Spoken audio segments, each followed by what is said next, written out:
செல்வத்தின் இறுதியில் நாம் அமர்ந்திருக்கிறோம். அல்லாஹ்வுடைய ரஹ்மத், அல்லாஹ்வுடைய அருள், பெருமானார் ஸல்லல்லாஹு அலைஹி வஸல்லம் அவர்கள் ரமலானுடைய முதல் மாதம் அல்லாஹ்வுடைய அருள் இறங்கக்கூடிய மாதம், ரஹ்மத்துடைய மாதம் என்று பெருமானார் சுட்டி காட்டினார்கள். ரஹ்மத்துடைய அந்த நாட்கள் நாளை அசருடன் நாளை மகரிபுடன் ரஹ்மத்துடைய 10 நம்மை விட்டும் கடந்து விடுகிறது. அன்பர்களே, அல்லாஹ்வுடைய ரஹ்மத்துக்குரியவர்களாக அல்லாஹ் தஆலா நம்மை ஆக்கி அருள் புரிவாராக. அன்பர்களே, உண்மையில் அல்லாஹ்வுடைய ரஹ்மத் என்று சொன்னால் அல்லாஹ்வுடைய அருள், அல்லாஹ்வுடைய கருணை, அல்லாஹ்வின் பாசம், எவ்வளவோ விளக்கங்களை, எவ்வளவோ அர்த்தங்களை ரஹ்மத்திற்கு நாம் சொல்லலாம்.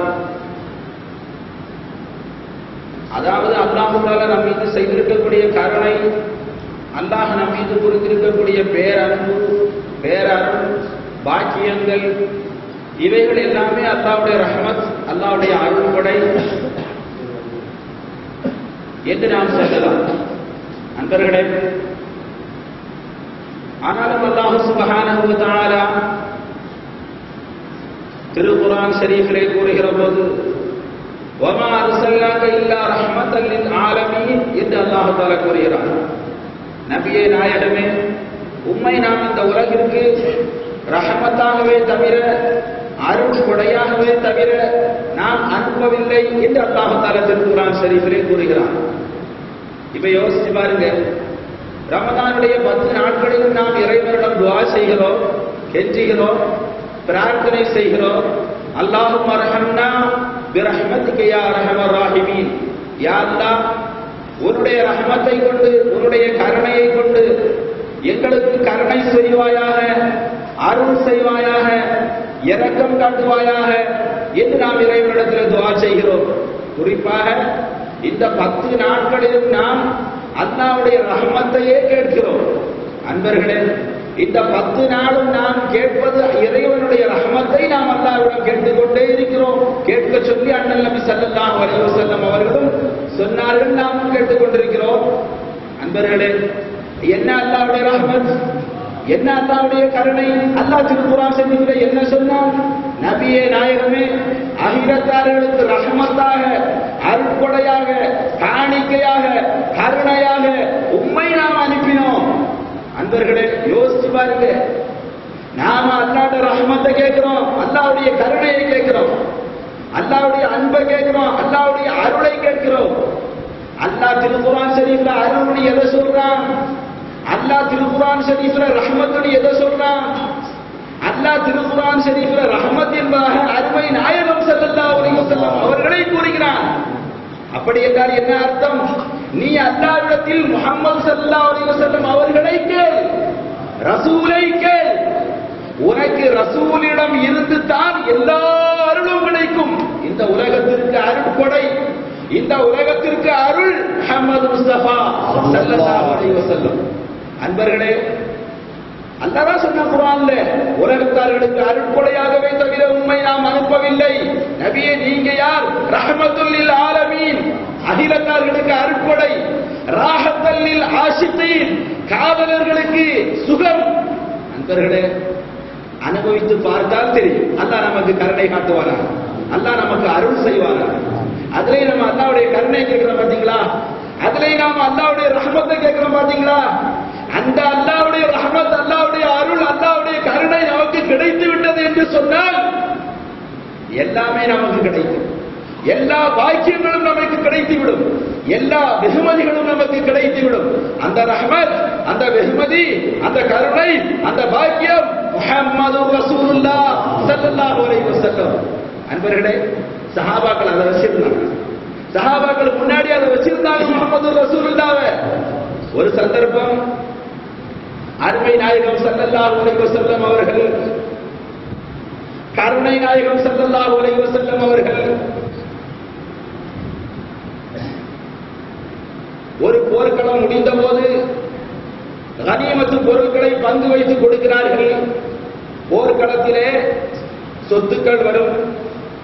அந்த சொத்துக்களை எதிரிகள் விட்டு சென்ற பொருட்கள் எதிரிகள் விட்டுக்கொண்டு ஓடிவிட்டால் அந்த பொருள் யார் வெற்றி பெற்றார்களோ அந்த கூட்டத்திற்கு வந்து சேரும். முஸ்லிம்கள் வெற்றி பெற்றால் எதிரிகளுடைய அந்த கனிமத்து பொருள் முஸ்லிம்களுக்கு வந்து சேரும்.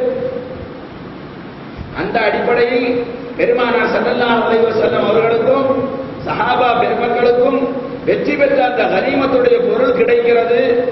பெருமானார் ஸல்லல்லாஹு அலைஹி வஸல்லம் அவர்கள் அந்த கனிமத்து பொருட்களை என்ன செய்கிறார்கள்? நபியே நாயகமே, யஸ்அலூனக அனில் அன்ஃபால், சஹாபா பெருமக்கள் உங்களிடத்திலே வந்து அப்படிப்பட்ட கனிமத்து பொருட்களை பற்றி கேள்வி கேட்கிறார்கள். போர்க்களத்தில் விட்டு செல்லப்பட்ட பொருட்களினுடைய சட்டம் என்ன? போர்க்களத்தில் எதிரிகள் துறமுதுகிட்டு ஓடும் போது அவர்கள் தங்களுடைய ஒட்டகைகளையும் இன்னவர வஸ்துக்களையும் ஆபரணங்களையும் உடைகளையும் விட்டுக்கொண்டு சென்று விடுவார்களே, அப்படிப்பட்ட வஸ்துக்கள் யாருக்குரியது, யாருக்கு சொந்தம், அந்த கனிமத்து பொருளை யார் எடுக்கணும், என்ன செய்யணும் என்று அந்த கனிமத்து பொருட்களின் சட்ட திட்டங்களை உங்களிடம் கேட்கிறார்கள். நபியே, அல்லாஹ் திருக்குர்ஆன் ஷரீஃப்ல சொல்றான், நபியே நீங்க அந்த சஹாபா கிட்ட சொல்லுங்கள், குல் அன்ஃபாலு லில்லாஹி வ லிரசூலிஹி. குர்ஆன் எடுத்து ஓதி பாருங்க. அந்த அன்ஃபால் யாருக்கு சொந்தம், அந்த கனிமத்து பொருள் யாருக்கு சொந்தம்? அல்லாஹ்வுக்கும் அவருடைய தூதருக்கும் சொந்தம். நண்பர்களே, யோசிச்சு பாருங்க, குர்ஆனை யோசிச்சு பாருங்க. குர்ஆனை ஓதுனா பத்தாது, குர்ஆனை யோசிக்கணும். நானும் சரி, நீங்களும் சரி. குல் அன்ஃபாலு லில்லாஹி வ லிரசூல், கனிமத்து பொருள் அல்லாஹ்வுக்கும் சொந்தம், அல்லாஹ்வுடைய தூதருக்கும் சொந்தம். ஒரு சொத்திலே, ஒரு பொருளிலே இரண்டு பேர் எப்படி உரிமை கொண்டாட முடியும்? நீங்களே யோசிச்சு பாருங்க. ஒரு வீடு, இந்த வீடு உடனே எனக்கு சொந்தமா இருக்கும் அல்லது அவருக்கு சொந்தமா இருக்கும். இப்ப ரெண்டு பேருமா சேர்த்து இந்த வீடு எனக்கு தான் சொந்தம்னா, இந்த வீட்டுல பாதி உனக்கு சொந்தமா இருக்கும், பாதி எனக்கு சொந்தமா இருக்கும், மேல் பகுதி உனக்கு சொந்தமா இருக்கும், கீழ்ப்பகுதி எனக்கு சொந்தமா இருக்கும். இல்ல எல்லாம் எல்லாத்திலையும் உனக்கு சொந்தம் எனக்கு சொந்தம்னா யார் என்ன செய்ய முடியும்? அன்பர்களே, வர முடியாது. ஒரு சொத்துக்கு இரண்டு உரிமைக்காரர்கள், இரண்டு சொந்தக்காரர்கள் வர முடியாது, வர வாய்ப்பில்லை. ஆனால் கனிமத்து பொருளுடைய விஷயத்தில் அல்லாஹ் கூறுகிறான், குலில் அன்ஃபால் லில்லாஹி வ லிர்ரசூல், கனிமத்து பொருள் அல்லாஹ்வுக்கும் சொந்தம், அல்லாஹ்வுடைய தூதருக்கும் சொந்தம். கனிமத்து பொருளுடைய விஷயத்தில் ரசூலுல்லாஹ் என்ன ஹுக்கும் செய்கிறார்களோ, என்ன சட்ட திட்டத்தை நிறைவேற்றுகிறார்களோ, கனிமத்து பொருளை யாருக்கு எப்படி கொடுக்கிறார்களோ அது அவர்களுக்கு ஜாயிஸ். யாரும் கேள்வி கேட்க முடியாது. அவ்வளவு உரிமை அல்லாஹ் கொடுக்கிறாங்க, அவ்வளவு அந்தஸ்த ரசூலுக்கு அல்லாஹ் கொடுக்கிறான், அவ்வளவு பாக்கியத்தை ரசூலுக்கு அல்லாஹ் கொடுக்கிறான். ஆகையினால் அண்ணன் நபி ஸல்லல்லாஹு அலைஹி வஸல்லம் அவர்கள் அந்த கனிமத்து பொருட்களுடைய விஷயத்திலே என்ன செஞ்சாங்க தெரியுமா? எப்படி பங்கு வச்சாங்க தெரியுமா? அன்பர்களே, புதுசா இஸ்லாத்துல வந்தாங்களே, புதுசா இஸ்லாத்தை ஏற்றுக்கொண்டார்களே, அவர்களுக்கு கனிமத்து பொருளை கொஞ்சம் அதிகமா கொடுத்தாங்க. கொஞ்சம் ஏழையா இருக்கிறாங்களே, இஸ்லாத்துல பட்டும் படாமலும் இஸ்லாத்துல இருக்கிறாமா ஓடி இல்லாமா என்று வசுவசா ஓடி இருக்கிறாங்களே, இன்னும் இஸ்லாத்தை பத்தி முழுமையா விளங்காம இருக்கிறாங்களே, அவங்களுக்கு எல்லாம் நிறைய பங்கு வச்சு கொடுத்தாங்க. அன்பர்களே, பெருமானார் கூட சில சஹாபாக்கள் இருப்பாங்களே, அன்சாரி தோழர்கள், முஹாஜிர்கள், பெருமானார் கூட இருப்பாங்களே சில சஹாபா பெருமக்கள், பெருமானார் அவங்களுக்கு கொஞ்சம் தான் கொடுத்தாங்க, அவங்கள கண்டுகிட்டே இல்லை, அவ்வளவுதான். பாக்கி உள்ளவங்களுக்கு எல்லாம் நிறைய கொடுத்தாங்க. அன்பர்களே, இது பங்கு வச்சு முடிக்கப்பட்டது.